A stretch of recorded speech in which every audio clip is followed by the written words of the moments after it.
Isa po sa isang agenda po ng ating Chief PNP, is ang inyo pong PNP, ang inyo pong Philippine Army or Armed Forces ay mapalapit sa inyo, mapalapit sa komunidad.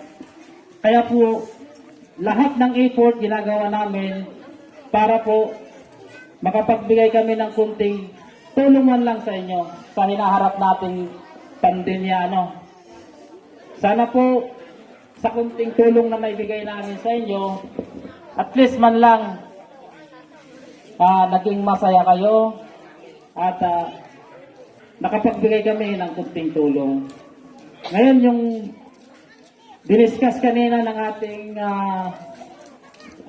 sa moments, kung nahihiya kayong magtanong, welcome po kayong pumunta sa ating estasyon.